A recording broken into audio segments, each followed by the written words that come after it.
This is how to take your board from routine to RAD. So let's get totally RAD. And we invite you to go back to the 80s, back to the future with us, because we all tweeted in the 80s. So if you want to use the hashtag to tweet how your board already is RAD or can be RAD, please feel free to do so.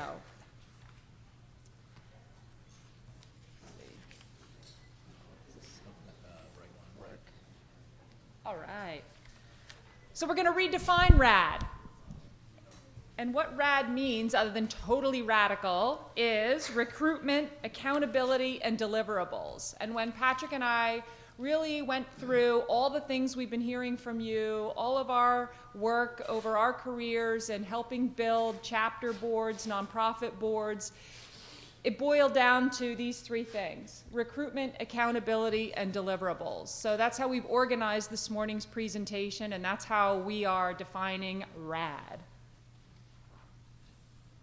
So today we're going to answer a few questions that we hear most often, and probably some more, and even some more that we hadn't even anticipated. So feel free to ask away. But specifically, what does a nonprofit do? What does a nonprofit board do? How do we get our board to do that?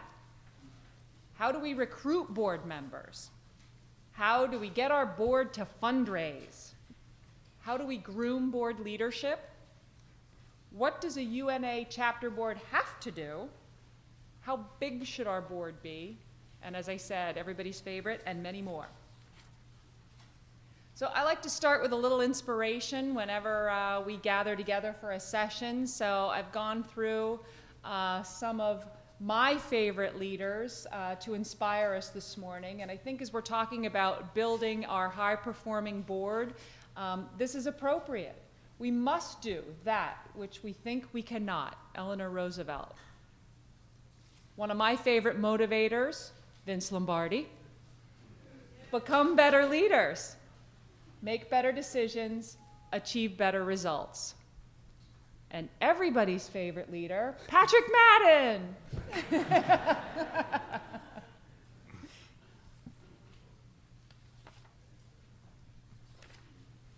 Oops, one too far. So if we're talking about how to build a high-performing board, let's start with what are the basic responsibilities of any nonprofit board. And those are listed here, and this is generally agreed upon by Board Source, which produces this sort of 10 commandments, if you will, of what a board's basic responsibilities are.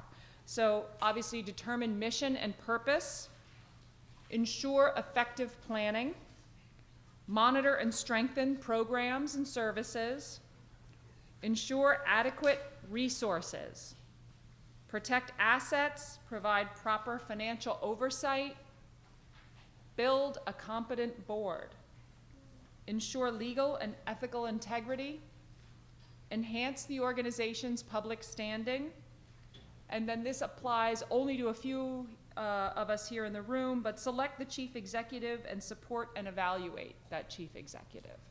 So we're going to go through these in a lot more detail over the next few minutes. So when we talk about legal and financial responsibilities, here's what we're talking about. The 3 Ds, if you will, of every board member's legal responsibility: the duty of care, the duty of loyalty, and the duty of obedience. And that is really to be, to actively participate in board meetings, to make sound decisions and informed judgments, to avoid conflict of interest, and to be aware of and comply with all of the legal requirements, state requirements, local laws, and regulations. In terms of financial responsibilities, here's some examples of questions that we as board members should be asking ourselves. Is our cash flow projected to be adequate? Are they reasonable? Are they too optimistic? Do we have reserves? Are we regularly comparing financial activity to what we budgeted? What are the controls we have in place? Do we have controls in place? Are key sources of income rising, falling? What factors are contributing to those things? So as responsible board members, we need to be asking ourselves these questions and each other these questions. So if we now know what are any nonprofit board, here are the basic requirements, here are legal and financial obligations, what's a UNA chapter board required to do? These are the minimum requirements that come from the bylaws. At least 4 board meetings a year, at least 2 community-involved programs annually, at least 1 annual membership meeting, maintain a chapter membership of at least 25, adhere to the chapter's bylaws, comply with the UNA chapter handbook and affiliation agreement, and then comply with applicable laws, rules, and regulations again. All right, let's dive in to RAD, starting with R for recruitment. So these are questions we get a lot. How many board members do I even have? That's a good place to start. How many do I need? Does anybody know how many, or minimum requirement? 5. You must have a minimum of 5 board members. Who are they? Where are they? How do we bring diversity to our board? So these are the questions that we are going to help you walk through this morning with an exercise. That's right. So each of you should have gotten a set of materials from the tables. This one, the first one we're going to look at is called Chapter Board Composition Exercise. It's looking at it looks like this on the screen. If you don't have one, can you raise your hand? Okay. Apparently the state of California missed that table that was handed out. Sorry, Southern California. No offense, San Francisco. So let's get those in here. We're going to take a few minutes. Renee, we've got a couple up front here as well. We can. Okay, so what this is, while this is being handed out, everyone has this, is it's a breakdown. And the first thing I would do is, we're probably going to take a few minutes here to go through this, but I would ask you to think about your chapter and start with the second column.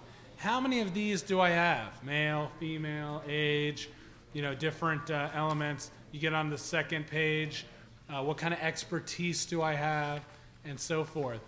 Then if you know at the time how many of these people are going to be rotating off, say this year. Renee, there's still some more back in the corner here. And then knowing that, you know how many at least you need to have. You might have board openings. Then you go to the first column, the goal of how many members you want to have there. And then you get, obviously, the last one, how many you want to recruit.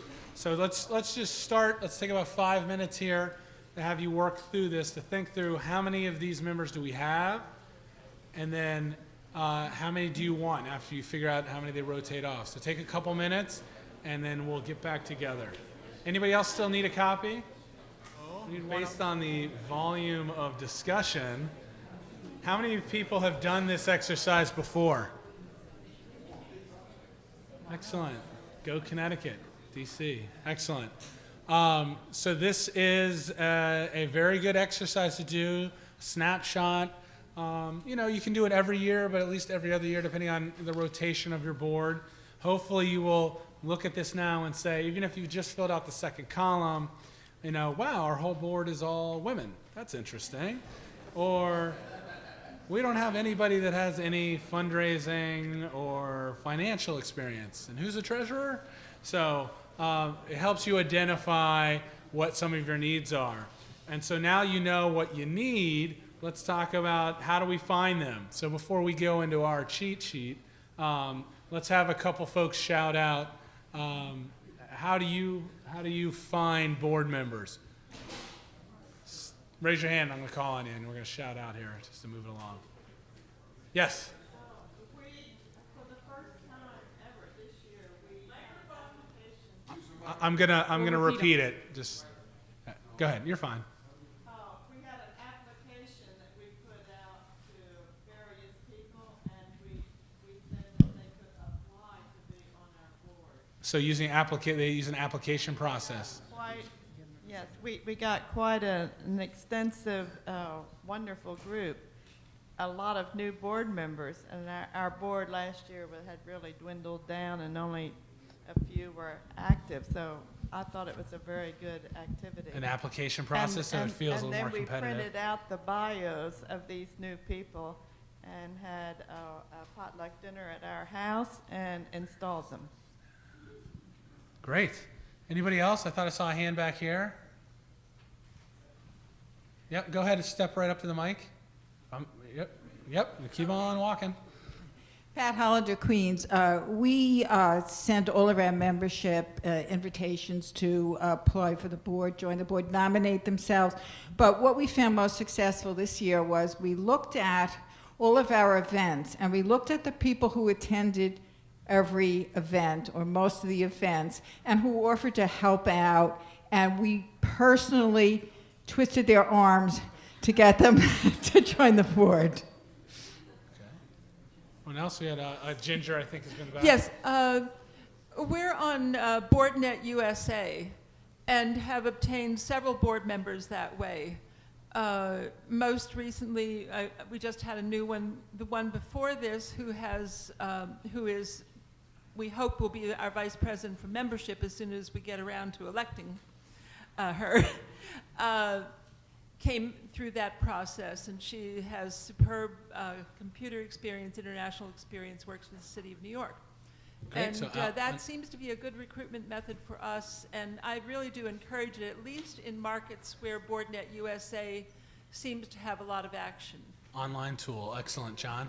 BoardNetUSA.org. Yeah, we try to, I think we try to. Pardon? Go ahead, sorry. I didn't hear. No, go ahead. Are you done, Ginger? Yes, I'm done. Okay, great. John? We try to, I think, leverage folks who've been involved in other ways on committees or planning special events or presenters, and then, and recruit them. But I think one of the challenges is we have some of our people on the nominations committee that really, really strongly that folks need to have been a member or have been involved over a period of time first. But on the other hand, if we're trying to meet these other requirements, we were talking about on the table in terms of diversity of age and cultural background and other things, that kind of inherently means reaching outside of that circle. So there's a dynamic tension there, and that's sometimes difficult. Exactly, renewing. What I like to say to chapters is, is your board a reflection of your community? And that's diversity in every way. This is obviously, you've got some cheat sheets here on how to guide that as you look at what you have, and you can look at your community and then figure that out. We'll take one more here. I think we've got Mel. Yeah, I want to thank you, Patrick, for conducting this session. And if you're bored by this session, please blame me. I really thought we could use help on the board stuff. At our board, we try to recruit one-to-one. We make it a responsibility of every board member to kind of reach out and particularly look to new residents that are moving into your area that bring experience from someplace else to increase your diversity and fresh ideas. If you just need horsepower with quality, newly retired are terrific candidates. So look to the people that are looking to fill their lives. Okay, we'll take one more, and then we've got a cheat sheet for you. One quick thing that was not on the list that we have been using is to recruit from the other groups that we coordinate with, the League of Women Voters, the ACLU, all those other organizations. So if we have one of those people on our board and we're doing a cooperative event, it's much easier if you have somebody on your board from one of those groups, and it wasn't listed in the list, so I'd add it. Great. So that's why we've got this list right here. So here, those are all great suggestions. And Mary Frances is going to walk through. These are collected from many chapters in our interactions with them. Yep, thank you. I think we just heard some really good best practices, and here's another list as well. So obviously fellow board members. So who do we as board members of a nonprofit organization know? Who would we recommend? Board committees. We're going to hear a lot more later today about engaging members into chapter leadership position. And once you do that, one of the great ways to extend the leadership ladder is to get chapter members involved in board committees, and then that's a great training ground to use them as board members. So then that leads into the next one, membership.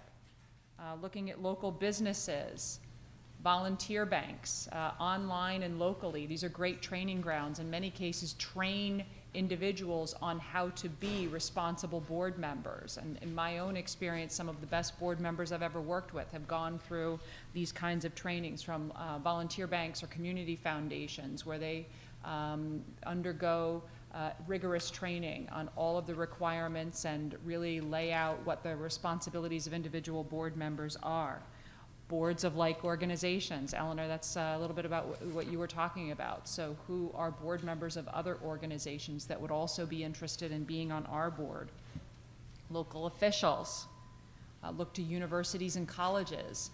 And let's not forget our Global Classrooms alumni, really thinking about diversity in every possible way. So as we go on to the next slide, one of the things that folks say, well, how do I get them? I just heard somebody say earlier, like, we guilted them into it, which is not an uncommon strategy. I'm not going to lie about that. However, what I encourage you to do is use your committees as sort of a farm league. It's a way to say, oh, you don't have to have all the commitments of being a board member, but will you serve on this committee? So it's a way for you to sort of test drive them. Is this going to be a good board member? How committed are they? But it's also a way to get your hooks into them and draw them in to UNA, into the mission, get them committed, start to build that relationship. So when you're trying to figure out how to go about it, I think where there's already relationships like from other board organizations where you're partnering, that's great. But if these are just people that you're trying to just draw in, encourage them just enough to get them involved, try using getting non-board members onto your committees as a way to start the process to pull them into board participation.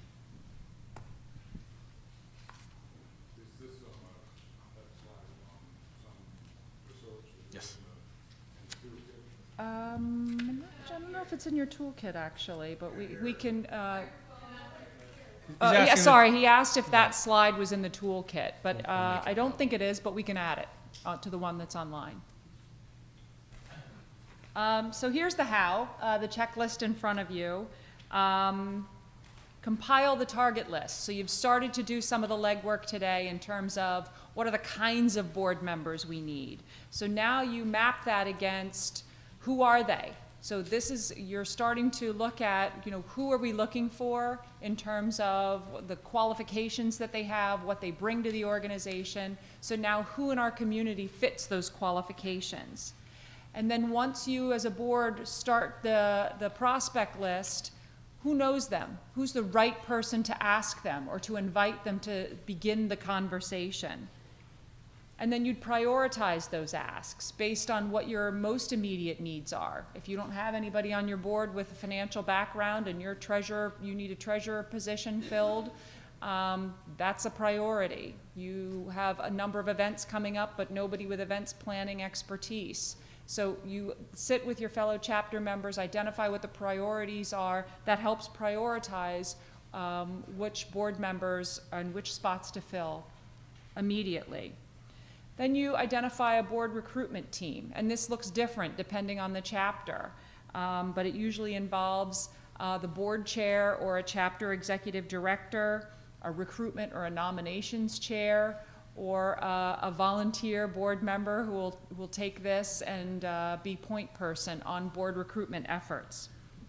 And then that team or individual or partners, members of the board, schedule a meeting with each prospect.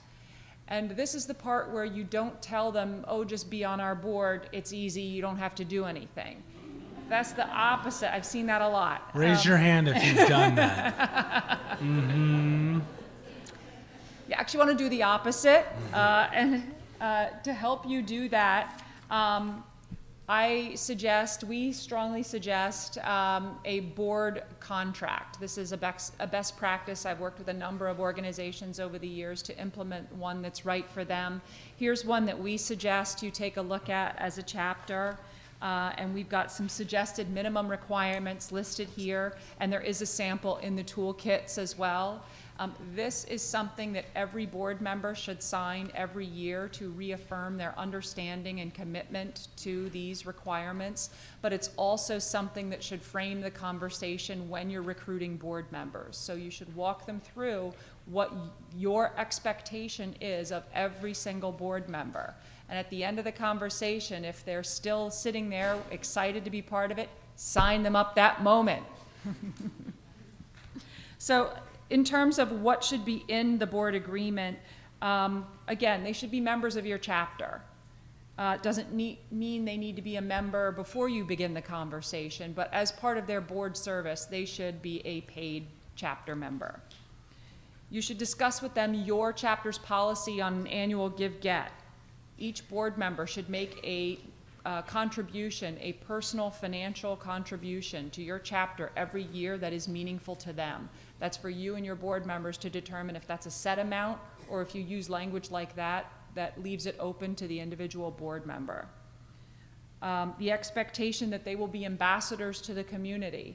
They will host friend-raisers to bring others and resources into the table. They will be a champion of the mission and of your chapter locally, and the kind of time requirements that they can expect as a board member, and what your expectations are about attendance, not only at board meetings, but at chapter events and functions. How many chapters in the room are already have board agreements that they utilize? 1, 2, 3, 4, 5. So a handful.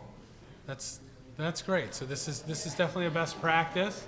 For some of you who feel like, oh, this is going to get a lot of people really nervous, it doesn't necessarily have to start this long and complicated. You can sort of figure out what the right thing is, but it's that transparency will help with better board service.